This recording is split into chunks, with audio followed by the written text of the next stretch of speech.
O presidente Jair Bolsonaro fez, nesta terça-feira, um alerta sobre a saúde financeira do Brasil. O mandatário afirmou a apoiadores que o país está quebrado. Vamos acompanhar um trecho. Chefe, o Brasil está quebrado, chefe. Eu não consigo fazer nada. O senhor passou por lá. Eu queria mexer na tabela de imposto de renda. Né? Teve não quer. Esse vírus potencializado pela mídia que nós temos, essa mídia sem caráter que nós temos. É verdade. Mas o povo está alerta a isso. É um trabalho incessante de tentar desgastar para retirar daqui, para voltar alguém para atender os interesses escusos da mídia. De algumas pessoas, tá? Né? E se some a isso, né, que o Brasil não tem uma...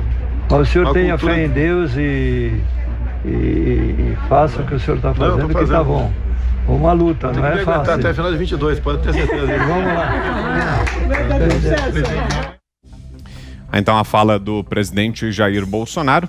E hoje é o primeiro dia de trabalho de Bolsonaro em Brasília depois do recesso de 8 dias na Baixada Santista, litoral de São Paulo. Ele deixou o Guarujá de helicóptero na tarde desta segunda e seguiu para a base aérea de Santos, onde decolou às 13h30 da tarde e chegou por volta das 4h50 à capital federal. Do aeroporto, seguiu direto ao Palácio da Alvorada. Começo com você, Fiuza. Sua avaliação aí sobre essa declaração de hoje do presidente Jair Bolsonaro, falando sobre a situação econômica do país nesse comecinho de 2021. Fiuza. É porque a situação econômica, né, a perspectiva imediata, ela depende da retomada plena das atividades na sociedade, né? É claro que a ressalva aqui é desnecessária, né? Com os cuidados, principalmente com a proteção dos vulneráveis, a separação, a segregação dos grupos de risco. Tudo isso que eu acho que quando o presidente, eu não sei se as palavras foram corretas exatamente, mas se ele quis dizer que uma parte da imprensa noticia a pandemia de uma maneira pouco exata e de uma maneira eventualmente assustadora, né, ou alarmista, eu acho que está correto, né, se foi isso que ele quis dizer. Porque realmente o que a gente tem, a grande falta hoje, que a gente sente para a perspectiva de retomada plena das atividades da vida em sociedade, com os cuidados exigidos, é que a cultura, né, da ideia do fique em casa indiscriminado, que isso seja superado.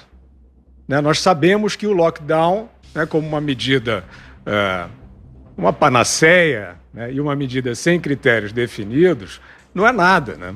Não é nada, não. É muito ruim, né? É muito nocivo para a vida das pessoas, até em relação à Covid. O que a gente percebe é o seguinte: as perspectivas econômicas, elas não estão claras ainda, porque o tipo de interrupção que se teve numa série de atividades é sem precedentes. A gente viu, por exemplo, né, agora, recentemente, a revista The Banker, que é do grupo Financial Times, que tem um prêmio chamado Central Banker of the Year, né, que é eles elegem o melhor presidente do Banco Central do mundo. Essa categoria foi vencida pelo presidente do Banco Central brasileiro, o Roberto Campos Neto, né, na categoria Global Américas. Esse prêmio foi concedido pela gestão macroeconômica, não só monetária, macroeconômica brasileira durante a pandemia. Então, eles estão se referindo à manutenção de crédito na sociedade, né? Ou seja, uma medida social, a gente pode se dizer, dentro da gestão macroeconômica, para que empresas e pessoas não sucumbissem completamente ao flagelo. Isso foi uma situação de emergência. Essa situação não é sustentável e ela requer a volta da geração de riquezas, a pleno vapor, resguardadas as pessoas que são vulneráveis, que estão nos grupos de risco. Esse tipo de perspectiva é difícil realmente a gente ver aí no senso comum e na parte que cabe à grande imprensa, boa parte da grande imprensa, que é tratar como algo viável a circulação. Quer dizer, sempre que você tem uma ameaça de retomada, de agravamento da pandemia, do contágio, que nem essa mensuração é exata, né? Muitas vezes, inclusive, são alarmes falsos, mas pode haver. você tem o recrudescimento, a volta à ideia de lockdown, como a gente viu, por exemplo, em algumas partes do país aí na virada do ano, São Paulo, por exemplo. Esse tipo de perspectiva me parece, que é enganosa, me parece ser aí a origem do comentário do presidente. Acho que ele está querendo dizer isso, que o país precisa, de fato, despertar para o seguinte, esse tipo de trancamento, esse tipo de restrição, né? Aí a gente fala de atividades econômicas, mas tem as escolas, por exemplo, né? Permanece aí uma falsa polêmica sobre se escolas podem funcionar ou não, né? Com aulas presenciais, quando todos os dados até aqui disponíveis sobre as características da pandemia e do contágio não recomendam, não há nenhuma recomendação científica em lugar nenhum do mundo para que você mantenha escolas fechadas. E, no entanto, muitas foram mantidas e há uma incerteza ainda em relação a esse tipo de conduta, esse tipo de decisão. Então, eu acho que é isso, é o presidente tentando, achei um tom ali agressivo, deve estar preocupado, ele acha que tem gente de má fé, provavelmente ele acha que tem gente de má fé, trancando atividades e cidades e estados com outros propósitos, então foi meio um desabafo ali do presidente. Agora, Paulo, vários opositores do presidente já estão aproveitando essa declaração para atacá-lo. Guilherme Boulos, por exemplo, já escreveu no Twitter que Bolsonaro seria mais útil ao país se entregasse o cargo. Paulo. Entregasse para ele, né, que teve, sei lá, 1% dos votos em 2018. Talvez seja essa a ideia do Guilherme Boulos. Olha, para você ter uma ideia, Vitor e meus colegas, o déficit primário do governo federal, só o déficit primário, o que é o déficit primário? Né? O déficit primário é tudo que o governo arrecada, menos tudo que ele gasta, tirando o pagamento do serviço da dívida. Né? Para vocês terem uma ideia, o déficit primário do governo federal esse ano, agora de 2021, vai ser de 248 bilhões. Tá? É difícil a gente ter magnitude do que são 248 bilhões, mas 248 bilhões é mais do que o orçamento inteiro do Estado de São Paulo. Então você pensa, tudo que o governo do Estado de São Paulo gasta, tudo que o governo, todos os policiais, escolas, saúde, tudo que o governo do Estado de São Paulo gasta por ano, não cobre o déficit que o governo federal vai ter esse ano. Só para dar uma magnitude, a arrecadação tributária de todos os estados da região norte, nordeste e centro-oeste em 2019, somando todos esses estados, 20 estados, se os 20 estados se juntassem, dá 200 bilhões. Ainda falta um Rio de Janeiro para você fechar a conta. Isso é só para entender o tamanho do buraco. A dívida aumenta nesse ano agora, um estado de São Paulo, só nesse ano. A pergunta é, por quanto tempo o mercado vai continuar topando financiar um governo que está num buraco do tamanho de um estado de São Paulo todos os anos? Agora, tudo isso é sabido, né? Tudo isso é sabido. O presidente não adianta o presidente tapar o sol com a peneira. Eu acho que essa declaração de dizer que o Brasil está quebrado, não acho Eu sempre digo que não acho que o presidente Bolsonaro se comunica bem. Então você faz uma declaração dessa, não é a declaração mais estratégica que você possa ter, considerando que você é o capitão do navio, né? Você imagina que uma empresa que está procurando se financiar, o diretor da empresa não vai virar, o presidente da empresa não vai virar e dizer que a empresa dele está quebrada. Mas o tamanho a realidade, não dá para dizer que o presidente Bolsonaro não tenha descrito a realidade de forma perfeita. Né? Ele não quis dourar a pílula, mas ele descreveu a realidade de forma perfeita. E não é só o governo federal que está quebrado. Tá? Acho que quando ele fala o Brasil, aí está falando de uma coisa maior. Né? Os estados e municípios da federação estão todos quebrados. Né? A gente está vendo aí, eu que sou do Rio, estou vendo o Eduardo Paes lá se virando nos 30, falando que vai fazer reforma da Previdência, que vai fazer isso, que vai fazer aquilo. A gente discutiu hoje no Jornal da Manhã, acho que deve voltar aqui no assunto, sobre o que o João Dória, né, o governador João Dória está fazendo em São Paulo, querendo aumentar os impostos, jogando nas costas da população porque o governo do estado de São Paulo, embora o governador João Dória não diga, também está caminhando para ficar quebrado. Agora, isso aí, meu amigo, é da turma que ficava dizendo que tinha que ficar em casa e que a economia a gente vinha depois. A responsabilidade é desse pessoal. E aí, quando o presidente diz que a mídia quer potencializar o vírus, me desculpa, mas não é nenhuma questão de opinião.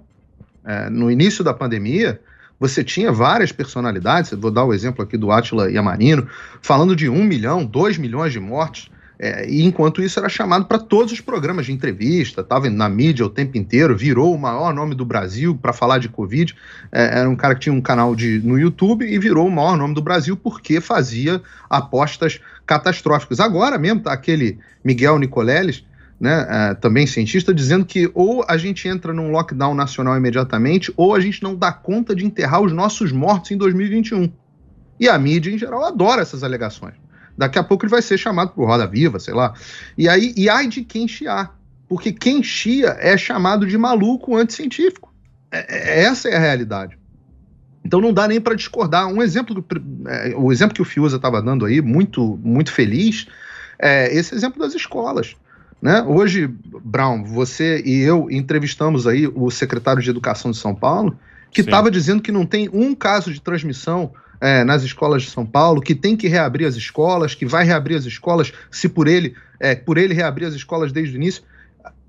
Eu, no mesmo Jornal da Manhã, eu entrevistei, acho que o chefe da Força Tarefa de São Paulo, já não me lembro mais, o João Dória tem uma espécie de Força Tarefa de São Paulo para tratar do vírus, onde eu perguntei a ele, falei, olha, morre menos gente aqui nos Estados Unidos na fase escolar de gripe do que de coronavírus. E aí em São Paulo? E aí ele fez um escarcéu dizendo que estava morrendo um monte de gente, que o número de internações de crianças estava subindo. Então, e a mídia se apodera dessas narrativas e aumenta muito. Então as pessoas hoje não sabem que colocar os seus filhos na escola é menos perigoso com o Covid do que é com a gripe comum.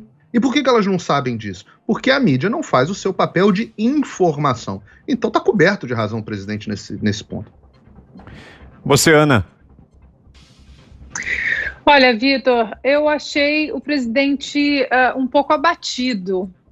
Eu acho que pode ser impressão, né? A gente vê também aí fotos de presidentes assim que entram no cargo, 2 anos depois já parecem assim bem mais velhos, né? Cheios de cabelos brancos, e eu achei o presidente um pouco abatido. Acho que eu entendo também, né? Se for essa realmente a questão. O presidente Bolsonaro está numa posição muito complicada, onde ele não tem aí o controle da mídia militante, né, que hoje, infelizmente, faz a grande parte aí do tecido jornalístico, e não adianta o que o presidente falar, o que o presidente fazer, ou seus ministros, ou qualquer vertente ali do seu governo que vai ser criticado. É uma posição que o Paulo sabe muito bem, nós vivemos essa posição aqui nos Estados Unidos durante os 4 anos da administração de Donald Trump. Eram apenas críticas, muitas narrativas sendo empurradas de maneira distorcida, e nesse caso do presidente Bolsonaro, ele obviamente ele foi honesto, o país está quebrado. O país está quebrado, e não apenas por causa da pandemia, mas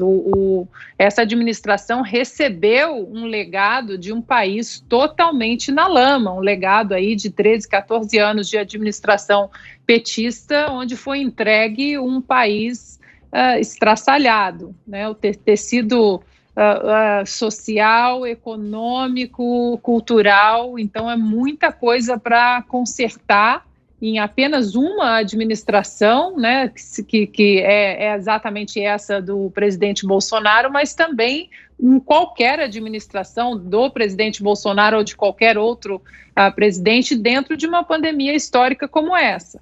A gente vem falando desde o ano passado, maio, junho do ano passado, ali no meio da pandemia, e fomos taxados, né, de vários adjetivos aí nada publicáveis, quando nós tentávamos trazer a importância do debate da vida econômica, da sobrevivência econômica das famílias, que não seria possível trancar todo mundo em casa durante 7, 8 meses. Sempre colocamos o perigo de separar, de segregar os grupos de risco, as pessoas com comorbidades, os idosos, mas um lockdown burro, ignorante, como tem sido feito, e às vezes nem é por ignorância não, Vitor, é por puro projeto de poder político mesmo.